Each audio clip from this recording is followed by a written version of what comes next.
നമസ്കാരം. Good morning 24ന്റെ എല്ലാ പ്രിയപ്പെട്ട പ്രേക്ഷകർക്കും ന്യൂസ് ബ്രേക്സിലേക്ക് സ്വാഗതം.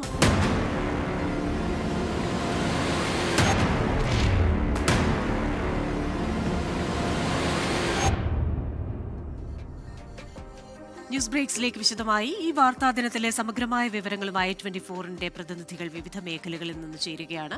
തിരുവനന്തപുരത്ത് നിന്ന് റിനു ശ്രീധറും, കൊച്ചിയിൽ നിന്ന് നിതിൻ അംബുജനും, കോഴിക്കോട് നിന്ന് മിഥില ബാലനും, ഡൽഹിയിൽ നിന്ന് ബൽറാം നെടുങ്ങാടിയുമാണ് പ്രേക്ഷകർക്കൊപ്പം ചേരുന്നത്. ആദ്യം നമ്മൾ പോകുന്നത് തിരുവനന്തപുരത്ത് റിനു ശ്രീധറിലേക്കാണ്. Rinu, very good morning. PM Shri പദ്ധതി മരവിപ്പിക്കാനുള്ള മന്ത്രിസഭായോഗ തീരുമാനം ചീഫ് സെക്രട്ടറി ഇന്ന് കേന്ദ്രത്തെ അറിയിച്ചേക്കുമെന്നൊരു സൂചന വരുന്നുണ്ടല്ലോ. ഇതടക്കം നമുക്ക് തെക്കൻ കേരളത്തിൽ നിന്ന് പറയാനാവുന്ന വാർത്തകൾ എന്തൊക്കെയാണ്? Good morning Christina. എന്തായാലും ഒരു വാർത്താ പ്രഭാതം ഉണ്ടാകുന്നു എന്ന് തന്നെ നമുക്ക് പറയാം. കാരണം വലിയ വാർത്തകളിലേക്ക് പോകുന്നതിന് മുന്നത്തെ പ്രധാനമായിട്ടുള്ള തെക്കൻ കേരളത്തിൽ നിന്നുള്ള സംഭവങ്ങൾ ക്രിസ്റ്റീന സൂചിപ്പിച്ചതുപോലെ തന്നെ ഏറെ വിവാദങ്ങൾക്കൊടുവിൽ കേന്ദ്രത്തെ അറിയിക്കുവാൻ വേണ്ടി പോകുന്നു എന്നുള്ളതാണ്. PM ശ്രീ പദ്ധതിയിൽ നിന്ന് സർക്കാർ പിന്മാറുന്നു എന്നുള്ളത്. ഈ കരട് കത്ത് തയ്യാറായി എന്നുള്ള വിവരമാണ് നമുക്ക് ലഭിക്കുന്നത്. പക്ഷേ മുഖ്യമന്ത്രി ആ ഫയൽ കണ്ടിട്ടില്ല. ചീഫ് സെക്രട്ടറി മുഖ്യമന്ത്രി ആ ഫയൽ കണ്ടതിനു ശേഷം കേന്ദ്രത്തെ അറിയിക്കുവാൻ വേണ്ടിയാണ് തീരുമാനിച്ചിട്ടുള്ളത്. എന്തായാലും വിദ്യാഭ്യാസ വകുപ്പ് മന്ത്രി അടക്കം കേന്ദ്ര വിദ്യാഭ്യാസ സഹമന്ത്രിയോടടക്കം കൃത്യമായി ഇക്കാര്യത്തിൽ ചർച്ച ചെയ്തു. SSA ഫണ്ട് അടക്കം ലഭ്യമാകുന്ന തരത്തിൽ ഒരു ഇടപെടൽ നടത്തുന്നതിന് വേണ്ടിയാണ് ആ ഒരു ചർച്ച. പക്ഷേ ഈ കരാറിൽ ഒപ്പിടാതെ അത്തരത്തിലുള്ള ഫണ്ടുകളൊന്നും തന്നെ ലഭ്യമാക്കാൻ തയ്യാറല്ല എന്നുള്ളതാണ് കേന്ദ്രം അറിയിച്ചിരിക്കുന്നത്. എന്നാൽ കൃത്യമായി പുതിയൊരു പ്രപ്പോസൽ വെച്ചുകൊണ്ട് മുന്നോട്ട് പോകണ്ട എന്നുള്ളൊരു തീരുമാനമാണ് ഇപ്പോൾ നിലവിൽ വിദ്യാഭ്യാസ വകുപ്പിന്റെ ഭാഗത്ത് നിന്ന് ഉണ്ടായിരിക്കുന്നത്. എന്തായാലും ഈ PM ശ്രീ പദ്ധതിക്ക് ശേഷം, ആ ഒരു വിവാദത്തിന് ശേഷം ഇന്ന് ആദ്യമായി CPMന്റെ സംസ്ഥാന സെക്രട്ടേറിയറ്റും അതുപോലെ തന്നെ സംസ്ഥാന സമിതിയും ചേരുന്നു എന്നുള്ളതാണ് മറ്റേ പ്രധാനപ്പെട്ട ഒരു വാർത്ത. PM ശ്രീ പദ്ധതിയുമായി ബന്ധപ്പെട്ടിട്ടുള്ള വിഷയങ്ങൾ കൃത്യമായി തന്നെ ഇന്നത്തെ യോഗത്തിൽ ചർച്ച ചെയ്യും. ഞാൻ സൂചിപ്പിച്ചതുപോലെ തന്നെ ആ വിവാദം കൊടുമ്പിരി കൊണ്ടതിന് ശേഷമുള്ള ആദ്യത്തെ സംസ്ഥാന സെക്രട്ടേറിയറ്റും സംസ്ഥാന കമ്മിറ്റി യോഗവുമാണ് എന്നുള്ളതാണ്. മറ്റൊന്ന് ഏറ്റവും പ്രധാനപ്പെട്ട കാര്യം, ഈ തദ്ദേശ സ്വയംഭരണ സ്ഥാപനങ്ങളിലേക്കുള്ള തെരഞ്ഞെടുപ്പ് ഒരുക്കങ്ങൾ ഈ സംസ്ഥാന സെക്രട്ടേറിയറ്റിലും സംസ്ഥാന സമിതിയിലും ചർച്ചയാകും. ഈ മാസം 5-നകം ഈ സ്ഥാനാർത്ഥികളെ അടക്കം തീരുമാനിച്ചു മുന്നോട്ട് പോകാനാണ് ഇപ്പോൾ നിലവിൽ തീരുമാനിച്ചിരിക്കുന്നത്. അതേസമയം LDF യോഗവും ഇന്ന് വൈകുന്നേരം ചേരുന്നുണ്ട്. ഞാൻ നേരത്തെ പറഞ്ഞതുപോലെ തന്നെ ഈ PM ശ്രീ പദ്ധതി വിവാദം നമുക്കറിയാം. CPIയും വലിയ രീതിയിൽ തർക്കത്തിലേക്കും വിമർശനത്തിലേക്കും പോയൊരു സാഹചര്യമാണ്. മന്ത്രിമാർ അടക്കം രാജി സന്നദ്ധത അറിയിക്കുന്ന അല്ലെങ്കിൽ അത്തരമൊരു ഭീഷണി അടക്കം മുഴക്കുന്ന ഒരു സാഹചര്യത്തിലേക്ക് പോയി. അതിനുശേഷമുള്ള ആദ്യത്തെ LDF യോഗമാണ്. നിലവിൽ ഈ LDF യോഗത്തിൽ PM ശ്രീ പദ്ധതിയുമായി എങ്ങനെ മുന്നോട്ട് പോയി അല്ലെങ്കിൽ എന്തിനു മുന്നോട്ട് പോയി എന്നുള്ള ഒരു കാര്യം CPM അറിയിക്കും എന്നുള്ള ഒരു വിവരം ലഭിക്കുന്നുണ്ട്. ഒപ്പം LDF യോഗത്തിലും തദ്ദേശ സ്വയംഭരണ സ്ഥാപനങ്ങളിലേക്കുള്ള തെരഞ്ഞെടുപ്പുമായി ബന്ധപ്പെട്ടിട്ടുള്ള നിലവിലെ ഒരുക്കങ്ങൾ, ഒപ്പം ഈ പെൻഷൻ ഉൾപ്പെടെ വർദ്ധിപ്പിച്ചതുമായി ബന്ധപ്പെട്ടിട്ടുള്ള പുതിയ പരിപാടികൾ, അത് ജനങ്ങളിലേക്ക് എത്തിക്കുന്നതിന് വേണ്ടിയിട്ടുള്ള വികസന നേട്ട പരിപാടികളും ഈ യോഗത്തിൽ ചർച്ച ചെയ്യുമെന്നുള്ള വിവരമാണ് നമുക്ക് ലഭിക്കുന്നത്. Christina, thank you. റിനു ശ്രീധറാണ് തിരുവനന്തപുരത്ത് നിന്ന് വിവരങ്ങളുമായി ചേർന്നത്. ഇനി നമ്മൾ പോകുന്നത് കൊച്ചിയിലേക്കാണ്. കൊച്ചിയിൽ നിതിൻ അംബുജനോട് വിശദാംശങ്ങളുമായി. Nithin, very good morning.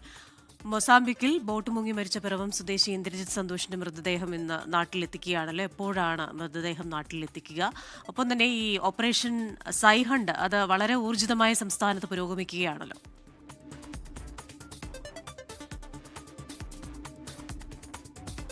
Good morning.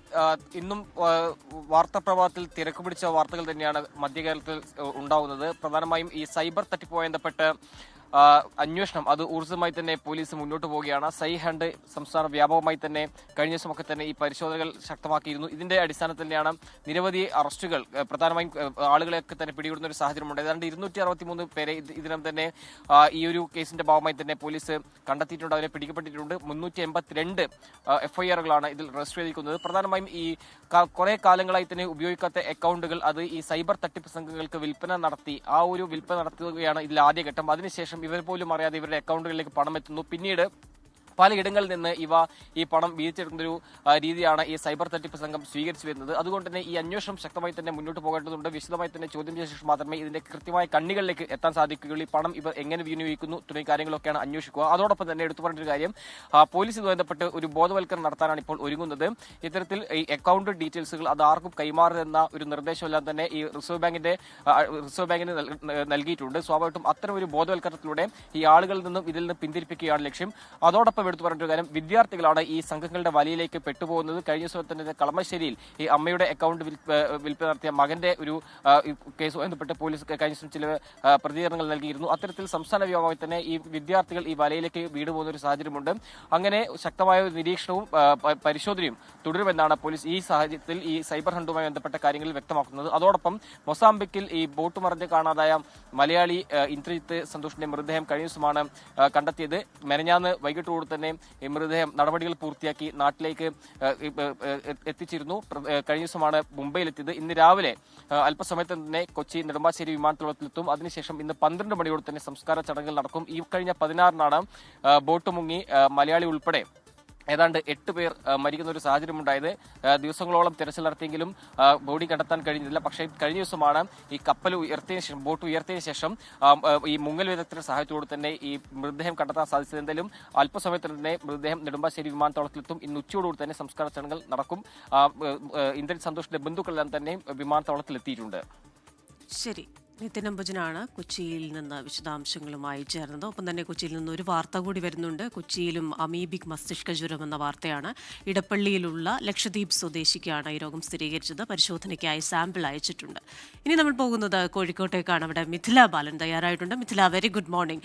ഈ താമരശ്ശേരിയിലെ ഫ്രഷ് കട്ട് അറവ് മാലിന്യ സംസ്കരണ കേന്ദ്രവുമായി ബന്ധപ്പെട്ട് അത് തുറക്കാമെന്ന് ജില്ലാ ഭരണകൂടം പറയുമ്പോൾ സമരസമിതി സമരവുമായി മുന്നോട്ട് പോകും, പ്രതിഷേധവുമായി മുന്നോട്ട് പോകുമെന്ന് പറയുന്നു. ആ വിവാദം അങ്ങ് അവസാനിക്കുന്നില്ലല്ലോ. ഇതടക്കം എന്തൊക്കെ കാര്യങ്ങളാണ് ഇന്ന് വടക്കൻ കേരളത്തിൽ നിന്ന് വരാനുള്ളത്?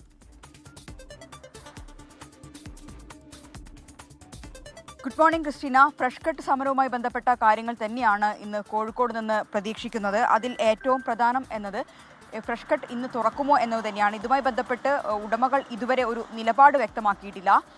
പോലീസ് സംരക്ഷണം ഇവർ ആവശ്യപ്പെട്ടിട്ടുണ്ട്. ഫാക്ടറി തുറക്കുകയാണെങ്കിൽ വലിയ രീതിയിലുള്ള പ്രക്ഷോഭത്തിലേക്ക് പോകും എന്ന മുന്നറിയിപ്പ് പ്രദേശവാസികൾ ഈ സമരസമിതി പ്രവർത്തകരെല്ലാം നൽകിയിട്ടുണ്ട്. നിലവിൽ അവിടെ നിരോധനാജ്ഞ പ്രഖ്യാപിച്ചിട്ടുണ്ട്. ആ നിരോധനാജ്ഞ പ്രഖ്യാപിച്ച സ്ഥലത്തിന് പുറമേക്ക് കൂടി സമരം വ്യാപിപ്പിക്കാൻ, അതായത് ഈ ഫാക്ടറി തുറക്കുകയാണെങ്കിൽ ഇതിന് പുറത്തേക്ക് കൂടി സമരം വ്യാപിപ്പിക്കാനുള്ള ഒരു തീരുമാനത്തിലാണ് ഈ സമരസമിതി പ്രവർത്തകരും അവിടെയുള്ള സ്ത്രീകളും എല്ലാം തന്നെ ഉള്ളത്. ഈ ഒരു സംഭവവുമായി ബന്ധപ്പെട്ട് ഫാക്ടറിക്ക് അനുകൂലമായ ഒരു റിപ്പോർട്ടാണ് ശുചിത്വ മിഷനും ഒപ്പം തന്നെ മലിനീകരണ നിയന്ത്രണ ബോർഡും എല്ലാം നൽകിയിട്ടുള്ളത്. ഈ റിപ്പോർട്ട് വെച്ചാണ് കലക്ടർ ഈ ഫാക്ടറി തുറന്ന് പ്രവർത്തിക്കുന്നതിന് പ്രശ്നമില്ല എന്ന ഒരു നിലപാടെടുക്കുകയും അക്കാര്യം സമരസമിതി പ്രവർത്തകരെയും സർവകക്ഷി യോഗത്തെയും എല്ലാം അറിയിച്ചത്. അതേസമയം തന്നെ സർവകക്ഷി യോഗത്തിൽ പങ്കെടുത്ത ആളുകളും ഒപ്പം തന്നെ പ്രദേശത്തെ ആളുകളും എല്ലാം ഉറച്ചു നിൽക്കുന്ന ഒരു കാര്യം എന്നത് ഫ്രഷ് കട്ട് ഫാക്ടറി തുറക്കാൻ പാടില്ല, തുറക്കുകയാണെങ്കിൽ വലിയ രീതിയിലുള്ള സമരത്തിലേക്ക് പോകും എന്ന ഒരു നിലപാട് തന്നെയാണ് അവർ ഉറച്ചു നിൽക്കുന്നത്. അതേസമയം തന്നെ നേരത്തെ സൂചിപ്പിച്ചതുപോലെ തന്നെ എപ്പോൾ ഈ ഫാക്ടറി തുറക്കും എന്ന കാര്യത്തിൽ ഇതുവരെ ഒരു നിലപാട് അല്ലെങ്കിൽ ഇതുവരെ ഇതുമായി ബന്ധപ്പെട്ട ഒരു കാര്യം ഫ്രഷ് കട്ട് ഉടമകൾ വ്യക്തമാക്കിയിട്ടില്ല എന്നതാണ്. മറ്റൊരു വാർത്ത എന്നത് ഇന്ന് പ്രതീക്ഷിക്കുന്നത്, കഴിഞ്ഞ ദിവസം താമരശ്ശേരി ബിഷപ്പിന് ഒരു ഭീഷണി കത്ത് വന്നിട്ടുണ്ടായിരുന്നു. ബിഷപ്പ് ഹൗസിലേക്കാണ് ഭീഷണി കത്ത് വന്നത്. ആ ഭീഷണി കത്ത് ബിഷപ്പ് ഹൗസ് അധികൃതർ താമരശ്ശേരി പോലീസിൽ കൈമാറിയിട്ടുണ്ട്. അതിൽ ഇന്നലെ രാത്രി കേസെടുത്തിട്ടുണ്ട്. ആ കേസിൽ തുടർ നടപടി ഇന്നുണ്ടായേക്കും. കൂടുതൽ അന്വേഷണം ഇതുമായി ബന്ധപ്പെട്ട് ഉണ്ടായേക്കും. Islamic defence force of India എന്ന സംഘടനയുടെ പേരിലായിരുന്നു ഈ ഒരു കത്ത് വന്നിട്ടുണ്ടായിരുന്നത്. ഈ PRO ആയിട്ടുള്ള അബ്ദുൾ റഷീദ് എന്ന ആളുടെ പേരിലായിരുന്നു കത്ത്. ക്രൈസ്തവ വിശ്വാസികളെ അവർക്കൊരു ഭീഷണിയാകുന്ന രീതിയിലുള്ള പരാമർശങ്ങളൊക്കെ ആയിരുന്നു ഈ ഒരു കത്തിലുള്ളത്. അതുകൊണ്ട് തന്നെ ഈ കത്തുമായി ബന്ധപ്പെട്ട ഗൗരവമായ ഒരു അന്വേഷണം വേണമെന്ന് ബിഷപ്പ് ഹൗസ് ആവശ്യപ്പെടുന്നുണ്ട്. ക്രിസ്റ്റീന. ശരി, മിഥില ബാലനാണ് വടക്കൻ കേരളത്തിൽ നിന്ന് പ്രതീക്ഷിക്കാവുന്ന വാർത്തകളുടെ വിശദാംശങ്ങളുമായി ചേർന്നത്. ഇനി നമ്മൾ പോകുന്നത് രാജ്യ തലസ്ഥാനത്തേക്കാണ്. ഡൽഹിയിൽ ബൽറാം നെടുങ്ങാടിയുണ്ട്. Balram, very good morning. ഇന്നിപ്പോൾ ഫരീദാബാദ് രൂപത അതിരൂപതയായി ഉയർത്തുന്നതിൻ്റെ ഒരു പ്രഖ്യാപനം, ഒപ്പം തന്നെ ആർച്ച് ബിഷപ്പ് മാർ കുര്യാക്കോസ് ഭരണികുളങ്ങരയുടെ സ്ഥാനാരോഹണം, അതടക്കം എന്തൊക്കെ വാർത്തകളാണ് ഡൽഹിയിൽ നിന്ന് വരാനുള്ളത്? Very good morning Christina. രാജ്യതലസ്ഥാനത്ത് നിന്ന് ഇന്നും ഒട്ടേറെ വാർത്തകൾ പ്രതീക്ഷിക്കുന്നുണ്ട്. അതിൽ ഏറ്റവും പ്രധാനമായ ഒരു വാർത്ത എന്നുള്ളത് ഈ ഫരീദാബാദ് രൂപതയുടെ ഉയർത്തൽ തന്നെയാണ്. അതിരൂപതയായി ഉയർത്തിക്കൊണ്ടുള്ള ചടങ്ങ് പ്രഖ്യാപനം ഇന്നുണ്ടാകും. ഈ ചടങ്ങ് നടക്കുന്നത് ഡൽഹിയിലെ തൽക്കത്തോറ സ്റ്റേഡിയത്തിലാണ്. വൈകിട്ട് 3 മണിക്കാണ് ഈ ചടങ്ങ്. ഒപ്പം തന്നെ ഇതുമായി ബന്ധപ്പെട്ടുള്ള മറ്റ് ഒരുക്കങ്ങളെല്ലാം തന്നെ പൂർത്തിയായിട്ടുണ്ട്. കഴിഞ്ഞ ദിവസവും ഈ ഫരീദാബാദ് രൂപതയുടെ ഉയർത്തലുമായി ബന്ധപ്പെട്ട് വിവിധ ചടങ്ങുകൾ ഡൽഹിയിൽ നടന്നിരുന്നു. ആർച്ച് ബിഷപ്പ് മാർ കുര്യാക്കോസ് ഭരണിക്കുളങ്ങരയുടെ സ്ഥാനാരോഹണവും ഇന്ന് ഉണ്ടാകും. ഈ ചടങ്ങിൽ കേന്ദ്ര സംസ്ഥാന സർക്കാരുകളെ പ്രതിനിധീകരിച്ചുകൊണ്ടുള്ള പ്രതിനിധികൾ ചടങ്ങിൽ പങ്കെടുക്കുന്നുണ്ട്. ഒപ്പം തന്നെ വത്തിക്കാൻ പ്രതിനിധിയും ഈ ചടങ്ങിന്റെ ഭാഗമായി പങ്കെടുക്കുന്നുണ്ട്. ഈ പുതിയ അതിരൂപതയിൽ പ്രധാനമായും ഡൽഹി, ഹരിയാന, പഞ്ചാബ്, ജമ്മു കശ്മീർ കൂടാതെ ഉത്തർപ്രദേശിലെ ചില സംസ്ഥാനങ്ങളും ഉൾപ്പെടുന്നതാണ് പുതിയ ഫരീദാബാദ് അതിരൂപത എന്നുള്ളത്. ഇതിന്റെ പ്രഖ്യാപനമാണ് ഇന്ന് വൈകിട്ട് 3 മണിക്ക് നടക്കുന്നത്. ഒപ്പം തന്നെ അതേസമയം ഡൽഹിയിലെ വായുമലിനീകരണം അതീവ രൂക്ഷമായി തന്നെ തുടരുകയാണ്. വളരെ മോശം വിഭാഗത്തിലേക്ക് വീണ്ടും ഒറ്റ ദിവസത്തെ ഇടവേളയ്ക്ക് ശേഷം വീണ്ടും എത്തിയിരിക്കുകയാണ് ഡൽഹിയിലെ വായുഗുണ നിലവാര നിരക്ക് എന്നുള്ളത്. ഇതിൽ പ്രധാനമായും 350 അടുത്ത് തന്നെ തുടരുകയാണ് ഡൽഹിയിലെ വായുഗുണ നിലവാര സൂചിക. ഇത് നിയന്ത്രിക്കാൻ കഴിഞ്ഞ ദിവസം മുതൽ വാഹന നിയന്ത്രണങ്ങളുണ്ട്. പുറമേ നിന്നുള്ള വാഹനങ്ങൾക്കുള്ള നിയന്ത്രണം ഡൽഹി സർക്കാർ ഏർപ്പെടുത്തിയിരുന്നു. ഇതടക്കമുള്ള നിയന്ത്രണങ്ങൾ തുടരുന്നതിനിടെ രാഷ്ട്രീയ വിവാദവും സജീവമാണ്. കൃത്രിമ മഴ പെയ്യിക്കുന്നതിനുള്ള പാഴ്ചിലവുകളായി എന്ന ആരോപണവുമായി ആം ആദ്മി പാർട്ടി രംഗത്തുണ്ട്. അതേസമയം ആം ആദ്മി പാർട്ടിക്കെതിരെ പഞ്ചാബ് സർക്കാർ ഈ കാർഷിക അവശിഷ്ടങ്ങൾ കത്തിക്കുന്നത് പ്രോത്സാഹിപ്പിക്കുന്നതാണ് മലിനീകരണം ഉയരാൻ കാരണമെന്ന ആരോപണവുമായി BJPയും രംഗത്തുണ്ട്. ക്രിസ്റ്റീന, ഡൽഹിയിൽ നിന്നുള്ള വാർത്തകളുമായി ചേരുകയായിരുന്നു ബൽറാം നെടുങ്ങാടി. ഇനി മറ്റു വാർത്തകളിലേക്കാണ്. ബ്രിട്ടനിൽ ട്രെയിനിൽ കത്തി ആക്രമണം. നിരവധി പേർക്ക് ആക്രമണത്തിൽ പരിക്കേറ്റതായി റിപ്പോർട്ടുകൾ. ഹണ്ടിങ്ടണിലേക്ക് പോവുകയായിരുന്ന ട്രെയിനിലാണ് പശ്ചിമ ഇംഗ്ലണ്ടിലെ കേംബ്രിഡ്ജ് ഷെയറിൽ വെച്ച് കത്തി ആക്രമണമുണ്ടായത്. പ്രാദേശിക സമയം വൈകിട്ട് 7:30യോടെയാണ് സംഭവമുണ്ടായത്. നിരവധി പേരെ ആശുപത്രിയിലേക്ക് മാറ്റിയെന്ന് കേംബ്രിഡ്ജ് ഷെയർ പോലീസ് അറിയിച്ചിട്ടുണ്ട്. സംഭവത്തിൽ 2 പേരെ പോലീസ് അറസ്റ്റ് ചെയ്തു. ഭയാനകമായ സംഭവമെന്ന് ബ്രിട്ടീഷ് പ്രധാനമന്ത്രി കെയർ സ്റ്റാമർ. ആക്രമണത്തിന്റെ കാരണം വെളിവായിട്ടില്ല. സൈനിക സേവനങ്ങൾക്ക് കരുത്തു പകരുന്ന വാർത്താവിനിമയ ഉപഗ്രഹമായ CMS-3 അഥവാ GSAT-7R ഇന്ന് വിക്ഷേപിക്കും. വൈകിട്ട് 5:26 ശ്രീഹരിക്കോട്ടയിലെ സതീഷ് ധവാൻ സ്പേസ് സെന്ററിൽ നിന്നാണ് വിക്ഷേപണം. ഇന്ത്യയുടെ സമുദ്ര സുരക്ഷ വർദ്ധിപ്പിക്കാനിടയാക്കുന്ന ഉപഗ്രഹമാണിത്. ഉപഗ്രഹത്തിന്റെ സവിശേഷതകൾ നോക്കാം. ISRO തദ്ദേശീയമായി നിർമ്മിച്ച തന്ത്രപ്രധാനമായ ഒരു മൾട്ടിബാൻഡ് വാർത്താവിനിമയ ഉപഗ്രഹമാണ് CMS-03 അഥവാ GSAT-7R. ഇത് പ്രധാനമായും ഇന്ത്യയുടെ നാവികസേനയുടെ പ്രവർത്തനങ്ങൾക്കായി രൂപകൽപ്പന ചെയ്ത ഒരു സൈനിക വാർത്താവിനിമയ ഉപഗ്രഹമാണ്. നിലവിലുള്ളതും കാലപ്പഴക്കം ചെന്നതുമായ GSAT-7 അഥവാ രുക്മിണി ഉപഗ്രഹത്തിന് പകരമായാണ് CMS-03 വിക്ഷേപിക്കുന്നത്. നാവികസേനയുടെ കപ്പലുകൾ, അന്തർവാഹിനികൾ, വിമാനങ്ങൾ, കരയിലെ കമാൻഡ് സെന്ററുകൾ എന്നിവ തമ്മിൽ തത്സമയവും സുരക്ഷിതവുമായ ആശയവിനിമയ ലിങ്കുകൾ സ്ഥാപിക്കാൻ ഈ ഉപഗ്രഹം സഹായിക്കും. നിലവിലുള്ള GSAT-7 ഉപഗ്രഹത്തേക്കാൾ കൂടുതൽ ബാൻഡ്വിഡ്ത്തും മികച്ച സിഗ്നൽ വ്യക്തതയും ഇതിനുണ്ട്.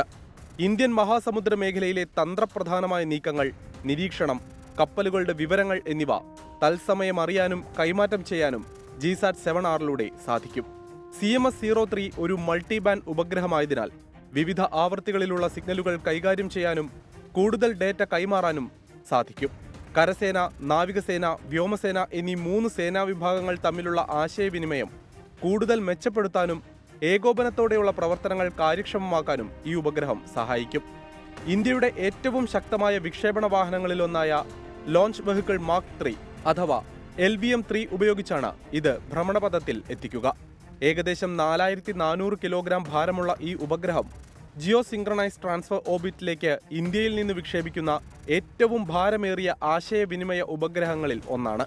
പ്രതിരോധ ആവശ്യങ്ങൾക്കായി വിദേശ ഉപഗ്രഹങ്ങളെ ആശ്രയിക്കുന്നത് കുറയ്ക്കുന്നതിനാൽ GSAT-7Rന്റെ വിക്ഷേപണം ഒരു സുപ്രധാന ചുവടുവയ്പ്പാണ്. Research desk 24. ബീഹാറിൽ ജൻസുരാജ് പാർട്ടി നേതാവ് കൊല്ലപ്പെട്ട സംഭവത്തിൽ JDU നേതാവ് ആനന്ദ് സിംഗ് അറസ്റ്റിൽ. അർദ്ധരാത്രിയോടെയാണ് പോലീസ് അറസ്റ്റ് ചെയ്തത്. ശ്രീനാഥ് ചന്ദ്രനാണ് പട്നയിൽ നിന്ന് വിശദാംശങ്ങളുമായി ചേരുന്നത്. Srinath, very good morning. ഇയാൾക്കെതിരെ കുടുംബം പരാതി നൽകിയിരുന്നുവെന്നാണ് മനസ്സിലാക്കുന്നത്. കൂടുതൽ വിവരങ്ങൾ എന്തൊക്കെയാണ്? കൃഷിന, പൊതുവെ സമാധാനപരമായി മുന്നോട്ട് പോവുകയായിരുന്ന ബീഹാർ തെരഞ്ഞെടുപ്പ് പൊടുന്നനെയാണ് അക്രമ സംഭവങ്ങളിലേക്ക് മാറിയത്. അതിൽ തന്നെ ഏറ്റവും ഗുരുതരമായ സംഭവമായിരുന്നു മൊക്കാമ മണ്ഡലത്തിൽ ജൻസുരാജ് പാർട്ടിയുടെ ഒരു നേതാവായ ദുലാർ ചന്ദ് യാദവ് എന്ന 75-കാരൻ കൊല്ലപ്പെട്ട സംഭവം. 2 പാർട്ടികളുടെ പ്രചാരണ വാഹനങ്ങൾ നേർക്കുനേർ വരികയും അവിടെ വെച്ച് വലിയ സംഘർഷം ഉണ്ടാവുകയുമായിരുന്നു ചെയ്തത്. ജൻസുരാജ് പാർട്ടിയുടെയും JDUയുടെയും പ്രചാരണ വ്യൂഹങ്ങളാണ് ഒരുമിച്ച് ഒരേ വഴിയിൽ എത്തുകയും സംഘർഷം ഉണ്ടാവുകയും ചെയ്തത്. ഇവിടെ JDUയുടെ സ്ഥാനാർത്ഥിയായ ആനന്ദ് സിംഗാണ് ഈ കൊലപാതകത്തിന് പിന്നിൽ എന്ന് ദുലാർ ചന്ദ് യാദവിന്റെ കുടുംബം ആരോപിച്ചിരുന്നു, പരാതി നൽകിയിരുന്നു. പക്ഷേ ഇന്നലെ വൈകിട്ട് വരെ ഏതെങ്കിലും തരത്തിലൊരു നടപടി അദ്ദേഹത്തിനെതിരെ സ്വീകരിക്കാത്തതിൽ കുടുംബം വലിയ അമർഷം രേഖപ്പെടുത്തുകയും ചെയ്തിരുന്നു. ഇന്നലെ നമ്മൾ ദുലാർ ചന്ദ് യാദവിന്റെ വീട്ടിലേക്ക് എത്തുകയും അവിടെയുള്ള ബന്ധുക്കളോടൊക്കെ നേരിട്ട് സംസാരിക്കുകയും ചെയ്തതാണ്. ദുലാർ ചന്ദ് യാദവിന്റെ മൃതദേഹം സംസ്കാരത്തിനായി കൊണ്ടുപോകുമ്പോഴും വെടിവെപ്പുണ്ടായി എന്നത് വലിയ ആശങ്കയായി അവർ നമ്മളോട് പങ്കുവച്ചു. ഏതായാലും അർദ്ധരാത്രിയോടെ ഇപ്പോൾ ആനന്ദ് സിംഗിനെ, JDയുടെ നേതാവായ ആനന്ദ് സിംഗിനെ ഇപ്പോൾ പോലീസ് അറസ്റ്റ് ചെയ്തിരിക്കുന്നു. ഇതോടെ കേസിൽ 3 പേരുടെ അറസ്റ്റ് ഇതുവരെ രേഖപ്പെടുത്തിയിട്ടുണ്ട്. ഇന്നിപ്പോൾ കോടതിയിൽ ഹാജരാക്കിയതിനു ശേഷം കസ്റ്റഡിയിൽ വാങ്ങും എന്നതാണ് SP മാധ്യമങ്ങളോട് പുലർച്ചെ ഇപ്പോൾ പറഞ്ഞിട്ടുള്ളത്. ഏതായാലും പ്രധാനപ്പെട്ട ഒരു അറസ്റ്റാണ് ഈ കേസിൽ സംഭവിക്കുന്നത്. ആനന്ദ് സിംഗ് എന്നത് നിരവധി കൊലപാതക കേസുകൾ പ്രതിയാണ്. 7 കൊലപാതക കേസുകൾ അദ്ദേഹത്തിന്റെ പേരിലുണ്ട്. 13ഓളം കൊലപാതക ശ്രമ കേസുകളുണ്ട്. തട്ടിക്കൊണ്ടുപോകലും ഭീഷണിപ്പെടുത്തി പണം തട്ടലും അടക്കമുള്ള കേസുകളൊക്കെയുള്ള ഒരാളാണ് ആനന്ദ് സിംഗ്. കഴിഞ്ഞ നിയമസഭാ തെരഞ്ഞെടുപ്പ് കാലത്ത് അദ്ദേഹം മത്സരിക്കുമ്പോൾ ജയിലിലായിരുന്നു. ജയിലിൽ വെച്ച് അദ്ദേഹം മത്സരിച്ച് ജയിച്ചു. പിന്നീട് ജൻസുരാജ് പാർട്ടി നേതാവിന്റെ കൊലപാതകത്തിൽ JDU നേതാവ് അറസ്റ്റിലായിരിക്കുകയാണ്. വിവരങ്ങൾ നൽകുകയായിരുന്നു പട്നയിൽ നിന്ന് ശ്രീനാഥ് ചന്ദ്രൻ. ശബരിമല സ്വർണ്ണക്കൊള്ള കേസിൽ ദേവസ്വം ബോർഡിലെ കൂടുതൽ ഉദ്യോഗസ്ഥരെ അന്വേഷണ സംഘം ഉടൻ ചോദ്യം ചെയ്യും. ദേവസ്വം ബോർഡ് മുൻ സെക്രട്ടറി ജയശ്രീ, തിരുവാഭരണ കമ്മീഷണർമാരായിരുന്ന ബൈജു, രാധാകൃഷ്ണൻ തുടങ്ങിയവരെ വൈകാതെ ചോദ്യം ചെയ്യും. ഇവരുടെ പങ്ക് തെളിയിക്കുന്ന വിവരങ്ങൾ ലഭിച്ചാൽ അറസ്റ്റിലേക്ക് കടക്കും. കേസിൽ അറസ്റ്റിലായ ദേവസ്വം ബോർഡ് മുൻ എക്സിക്യൂട്ടീവ് ഓഫീസർ സുധീഷ് കുമാറിനെ കസ്റ്റഡിയിൽ ആവശ്യപ്പെട്ട് അപേക്ഷ നൽകാനും അന്വേഷണ സംഘം തീരുമാനിച്ചു. സുധീഷിനെ വിശദമായി ചോദ്യം ചെയ്താൽ കൂടുതൽ വിവരങ്ങൾ ലഭ്യമാകുമെന്ന പ്രതീക്ഷയിലാണ് അന്വേഷണ സംഘം. ദേവസ്വം ബോർഡ് മുൻ പ്രസിഡന്റ് പത്മകുമാർ അടക്കമുള്ളവരെ ചോദ്യം ചെയ്യലിനായി വിളിച്ചുവരുത്താനും തീരുമാനിച്ചിട്ടുണ്ട്. തദ്ദേശ തെരഞ്ഞെടുപ്പിൽ വോട്ടുറപ്പിക്കാൻ പുതിയ തന്ത്രങ്ങളുമായി CPIM. സർക്കാർ പദ്ധതികളുടെ ഗുണഭോക്താക്കളുടെ പട്ടിക ശേഖരിച്ച് ഇവരുടെ വോട്ടുറപ്പിക്കണമെന്ന നിർദ്ദേശം. വികസന ക്ഷേമ പദ്ധതികളുടെ ഗുണഭോക്താക്കളുടെ പ്രതികരണങ്ങൾ പകർത്തി സമൂഹമാധ്യമങ്ങളിലൂടെ പ്രചരിപ്പിക്കണം. LDF ഭരിക്കുന്ന തദ്ദേശ സ്ഥാപനങ്ങളിലെ വികസന നേട്ടങ്ങൾ പാർട്ടി ചാനലിൽ പരസ്യം നൽകാനും സംസ്ഥാന നേതൃത്വം നിർദ്ദേശിച്ചു. നിയമസഭാ തെരഞ്ഞെടുപ്പിന് മുൻപുള്ള സെമിഫൈനലായി കണക്കാക്കപ്പെടുന്ന തദ്ദേശ തെരഞ്ഞെടുപ്പിൽ വിജയം ഉറപ്പാക്കുക എന്ന ലക്ഷ്യത്തോടെ ബഹുമുഖ തന്ത്രങ്ങൾക്കാണ് CPIM രൂപം കൊടുത്തിരിക്കുന്നത്. 2021 ഭരണത്തുടർച്ച ലഭിച്ചതിന്റെ കാരണങ്ങളിലൊന്ന് അന്നത്തെ തദ്ദേശ തെരഞ്ഞെടുപ്പിലുണ്ടായ വിജയമാണെന്നാണ് പാർട്ടിയുടെ വിലയിരുത്തൽ. ഇത്തവണയും തുടർഭരണം ഉറപ്പാക്കാൻ ജാഗ്രതയോടെയുള്ള പ്രവർത്തനം സംഘടിപ്പിക്കണമെന്നാണ് സംസ്ഥാന നേതൃത്വത്തിന്റെ നിർദ്ദേശം. ഇക്കാര്യത്തിൽ ഒരിടത്തും ഒരു വീഴ്ചയും ഉണ്ടാകരുതെന്നും കർശനമായി നിർദ്ദേശം നൽകിയിട്ടുണ്ട്. സർക്കാർ പദ്ധതികളുടെ ഗുണഭോക്താക്കളെ ലക്ഷ്യം വെച്ച് പ്രാദേശിക അടിസ്ഥാനത്തിൽ പ്രവർത്തനം നടത്തുക എന്നതാണ് CPIMന്റെ ഒരു തന്ത്രം. ക്ഷേമ പെൻഷൻ, ലൈഫ് മിഷൻ വീടുകൾ, പട്ടയഭൂമി, മുഖ്യമന്ത്രിയുടെ ദുരിതാശ്വാസ നിധി എന്നിവയുടെ ഗുണഭോക്താക്കളെ ലക്ഷ്യം വെച്ചാണ് വോട്ടുറപ്പിക്കാൻ ശ്രമം നടത്തുന്നത്. സഹായം ലഭിച്ച കുടുംബങ്ങളെ വിവരം ശേഖരിച്ച ശേഷം ജനപ്രതിനിധികളുടെ നേതൃത്വത്തിൽ സ്ക്വാഡ് പ്രവർത്തനം നടത്തി വോട്ടുറപ്പിക്കണമെന്നാണ് ആവശ്യപ്പെട്ടിരിക്കുന്നത്. സർക്കാർ പദ്ധതികളുടെ ഗുണഭോക്താക്കളുടെ പ്രതികരണം പകർത്തി സോഷ്യൽ മീഡിയയിലൂടെ പ്രചരിപ്പിക്കണമെന്നും കീഴ്ഘടകങ്ങൾക്ക് സംസ്ഥാന നേതൃത്വം നിർദ്ദേശം നൽകിയിട്ടുണ്ട്. LDF ഭരിക്കുന്ന തദ്ദേശ സ്ഥാപനങ്ങളിലെ വികസന നേട്ടങ്ങൾ ജനങ്ങളിലെത്തിക്കാൻ പാർട്ടി ചാനലായ കൈരളിയിൽ പരസ്യം നൽകണമെന്നും നിർദ്ദേശമുണ്ട്. മുസ്ലിം ക്രിസ്ത്യൻ ന്യൂനപക്ഷ വിഭാഗങ്ങൾക്കിടയിലുള്ള സ്ക്വാഡ് പ്രവർത്തനത്തിന് പാർട്ടിയുടെ ന്യൂനപക്ഷ കേഡർമാരെ നിയോഗിക്കണം. ക്ഷേത്രവുമായി ബന്ധപ്പെട്ട വിഭാഗങ്ങൾക്കിടയിൽ ടെമ്പിൾ കോർഡിനേഷൻ, ക്ഷേത്ര കമ്മിറ്റി പ്രവർത്തകർ അടങ്ങുന്നവരെയാണ് സ്ക്വാഡ് പ്രവർത്തനത്തിൽ നിയോഗിക്കേണ്ടതെന്നും സംസ്ഥാന നേതൃത്വം നിർദ്ദേശിച്ചിട്ടുണ്ട്. ശ്രീജിത്ത്, 24, തിരുവനന്തപുരം. കേരള സർവകലാശാലയിൽ സിൻഡിക്കേറ്റ് വൈസ് ചാൻസലർ തർക്കം വീണ്ടും കോടതി കയറും. കഴിഞ്ഞ ദിവസം രജിസ്ട്രാർ KS അനിൽകുമാറിന്റെ സസ്പെൻഷൻ റദ്ദാക്കിയ സിൻഡിക്കേറ്റ് യോഗ തീരുമാനം വൈസ് ചാൻസലർ അംഗീകരിച്ചിരുന്നില്ല. യോഗത്തിൽ പങ്കെടുത്ത 22 അംഗങ്ങളിൽ 19 പേരും അനിൽകുമാറിനെ തിരിച്ചെടുക്കാമെന്ന നിർദ്ദേശത്തെ പിന്തുണച്ചു. VCയും 2 BJP സിൻഡിക്കേറ്റ് അംഗങ്ങളും ഒഴികെ യോഗത്തിൽ പങ്കെടുത്ത മറ്റെല്ലാവരും അനിൽകുമാറിനെ തിരിച്ചെടുക്കാമെന്ന് അഭിപ്രായപ്പെട്ടു. എന്നാൽ ഭൂരിപക്ഷ അഭിപ്രായത്തെ അംഗീകരിക്കാൻ VC തയ്യാറാകാതെ ഇറങ്ങിപ്പോവുകയായിരുന്നു. സിൻഡിക്കേറ്റ് തീരുമാനവും ഹൈക്കോടതി നിർദ്ദേശവും VC ചെവിക്കൊണ്ടില്ല എന്ന് കാട്ടി ഹൈക്കോടതിയെ വീണ്ടും സമീപിക്കാനാണ് തീരുമാനം. കേരളം ഇന്നോളം കണ്ടിട്ടില്ലാത്ത ഏറ്റവും വലിയ ഓഫറുകളുമായി മൈജി. 20ാം വാർഷികത്തിന്റെ ഭാഗമായി 48 മണിക്കൂർ സെയിലാണ് മൈജിയിൽ പുരോഗമിക്കുന്നത്. 2 പതിറ്റാണ്ട് പിന്നിടുമ്പോൾ 140-ലധികം ഷോറൂമുകളും 1 കോടിയിലധികം ഉപഭോക്താക്കളുമുണ്ട് മൈജിക്ക്. ഹോം ആൻഡ് കിച്ചൺ അപ്ലയൻസസുകളുടെ വൻ കോംബോ ഓഫറാണ് പ്രധാന ആകർഷണം. വമ്പൻ ഓഫറുകൾ പ്രഖ്യാപിച്ചതോടെ മൈജി ഷോറൂമുകളിൽ വൻ തിരക്കാണ് അനുഭവപ്പെടുന്നത്. TV, fridge, AC, washing machine ഉൾപ്പെടെയുള്ള 2 ലക്ഷത്തിലധികം വില വരുന്ന അപ്ലയൻസസുകളുടെ കോംബോ 59,999 രൂപയ്ക്ക് വാങ്ങാം. Mobile phone, laptop, digital accessories എന്നിവയ്ക്ക് ഓരോ 10,000 രൂപയുടെ പർച്ചേസിനും 2,000 രൂപ ക്യാഷ് ബാക്ക് ഉപഭോക്താക്കൾക്ക് ലഭിക്കും. കില്ലർ പ്രൈസിൽ TVയും വാഷിംഗ് മെഷീനും റെഫ്രിജറേറ്ററും സ്വന്തമാക്കാനും അവസരമുണ്ട്. കാസറോൾ, ഗ്ലാസ് വെയർ സെറ്റ് തുടങ്ങിയ കിച്ചൺ അപ്ലയൻസസുകൾ 99 രൂപ മുതലാണ് ആരംഭിക്കുന്നത്. വാർഷികം പ്രമാണിച്ച് മൈജി കെയറിലും ഓഫറുകളുണ്ട്. ഇന്നലെ ആരംഭിച്ച ഓഫർ പെരുമഴ ഇന്ന് അവസാനിക്കും. 24 കൊച്ചി. മാൻഹോൾ ദുരന്തം നടന്ന് 10 വർഷമാകുമ്പോഴും കോഴിക്കോട് നഗരത്തിലെ മലിനജല സംസ്കരണ പദ്ധതികൾ പുനരാരംഭിച്ചില്ലെന്ന് വിവരാവകാശ രേഖ. പദ്ധതികൾ നിലച്ചതോടെ ജല അതോറിറ്റിയുടെ 10 കോടി രൂപ വെള്ളത്തിലായി. പദ്ധതികൾ എന്ന് പുനരാരംഭിക്കുമെന്നതിൽ വാട്ടർ അതോറിറ്റിക്ക് ഉത്തരമില്ല. കഴിഞ്ഞ ദിവസം 24 പ്രൈം ടൈമിലാണ് ഈ വാർത്ത ബ്രേക്ക് ചെയ്തത്.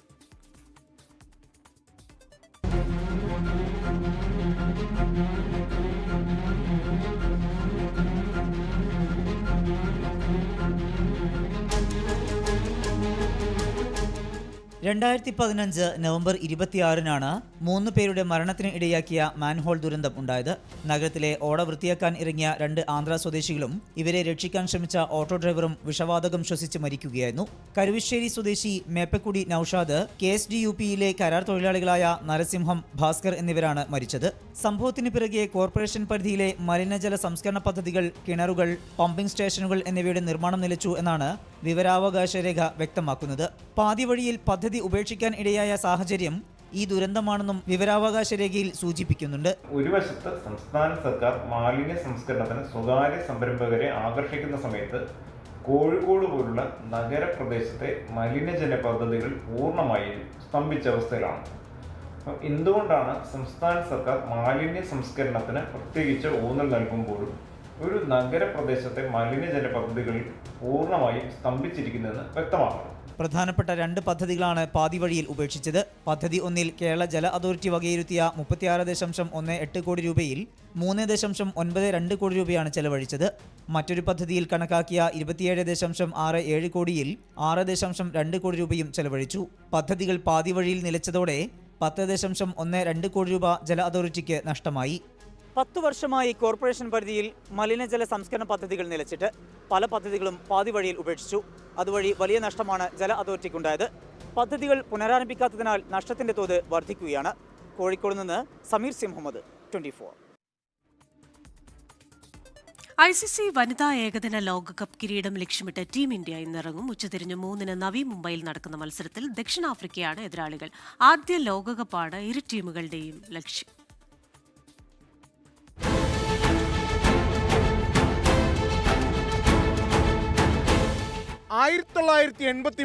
ലോർഡ്സിൽ കപിലിന്റെ ചെകുത്താന്മാർ വിശ്വകിരീടം ചൂടിയ അന്നു മുതലാണ് ഇന്ത്യയിൽ ക്രിക്കറ്റ് ഒരു മതമായി മാറിയത്. വനിതാ ക്രിക്കറ്റിലും മാറ്റത്തിന്റെ കൊടുങ്കാറ്റ് വീശുന്ന ദിനമാകുമോ ഇന്ന്? ചരിത്രത്തിലേക്ക് നടന്നു കയറാൻ ഹർമൻപ്രീത് കൗറും ടീമും 140 കോടി ജനതയുടെ പ്രതീക്ഷകളുമായി കളത്തിലേക്ക്. ഇന്ത്യക്കിത് 3ാം ഫൈനൽ. 2005-ലും 2017-ലും കണ്ണീരോടെ തലതാഴ്ത്തി മടങ്ങിയ ഇന്ത്യ ഇത്തവണ കൂടുതൽ പ്രതീക്ഷയിൽ. സെമി ഫൈനലിൽ 7 തവണ ചാമ്പ്യന്മാരായ നിലവിലെ ജേതാക്കളായ ഓസ്ട്രേലിയയെ മുട്ടുകുത്തിച്ച ആവേശം നൽകുന്ന ആത്മവിശ്വാസം ചെറുതൊന്നുമല്ല. അവിശ്വസനീയമായ ചേസിലൂടെയായിരുന്നു ഇന്ത്യയുടെ ഫൈനൽ പ്രവേശം. ആ ആവേശത്തിനൊപ്പം ഹോം ഗ്രൗണ്ടിന്റെ ആനുകൂല്യം കൂടി മുതലെടുക്കാനായാൽ കന്നിക്കിരീടം ത്രിവർണ്ണത്തിലലിയും. സ്മൃതി മന്ധാന, ഹർമൻപ്രീത് കൗർ, സെമിയിലെ താരം ജമീമ റോഡ്രിഗസ് എന്നിവരിലാണ് ഇന്ത്യയുടെ ബാറ്റിംഗ് പ്രതീക്ഷകൾ. ദീപ്തി ശർമ്മ, ക്രാന്തി എന്നിവർ എതിരാളികളെ എറിഞ്ഞു വീഴ്ത്താൻ പോന്നവർ.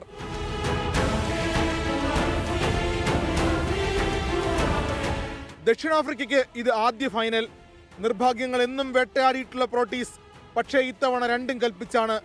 മുൻ ജേതാക്കളായ ഇംഗ്ലണ്ടിനെ വൻ മാർജിനിൽ വീഴ്ത്തിയായിരുന്നു ഫൈനലിലേക്ക് കുതിച്ചത്. ക്യാപ്റ്റൻ ലോറ വോൾവോട്ട്, തസ്മിൻ ബ്രിഡ്സ് എന്നിവരാണ് പ്രോട്ടീസ് വുമൻസിലെ ബാറ്റിംഗ് പവർ ഹൗസുകൾ. മരിസാനെ കാപ്പ് നയിക്കുന്ന ബൗളിംഗ് നിരയും കിടിലൻ. നേർക്കുനേർ കണക്കുകളിൽ ഇന്ത്യക്കാണ് മുൻതൂക്കം. ഇന്ത്യ 20 മത്സരങ്ങൾ ജയിച്ചപ്പോൾ ദക്ഷിണാഫ്രിക്ക ജേതാക്കളായത് 11 എണ്ണത്തിൽ. ലോകകപ്പുകളിൽ 6 തവണ ഏറ്റുമുട്ടിയപ്പോൾ തുല്യത പാലിച്ചു. ഈ ലോകകപ്പിൽ ഗ്രൂപ്പ് റൗണ്ടിൽ ദക്ഷിണാഫ്രിക്കയായിരുന്നു ജയം. ഇന്ന് ആര് ജയിച്ചാലും പുതുചരിത്രമാണ്. വനിതാ ലോകകപ്പിന് പുതിയൊരു അവകാശിയുണ്ടാകും. Sports desk, 24. ഇന്ത്യ ഓസ്ട്രേലിയ 3ാം T20 ഇന്ന് നടക്കും. ഉച്ചയ്ക്ക് 1:45-ന് ബെല്ലറീവിലാണ് മത്സരം. കഴിഞ്ഞ കളി തോറ്റ ഇന്ത്യക്ക് പരമ്പരയിലേക്ക് തിരിച്ചു വരണമെങ്കിൽ ജയം അനിവാര്യമാണ്. ബാറ്റിംഗ് നിരയുടെ കൂട്ട തകർച്ചയായിരുന്നു കഴിഞ്ഞ മത്സരത്തിലെ ഇന്ത്യയുടെ കനത്ത തോൽവിക്ക് കാരണം. അതേസമയം ഇന്ന് ജയിക്കാനായാൽ ആതിഥേയരായ ഓസ്ട്രേലിയയ്ക്ക് പരമ്പര നഷ്ടമാകില്ലെന്ന് ഉറപ്പിക്കാനാകും. ന്യൂസ് ബ്രേക്സിന്റെ സമയം പൂർണ്ണമാവുകയാണ്.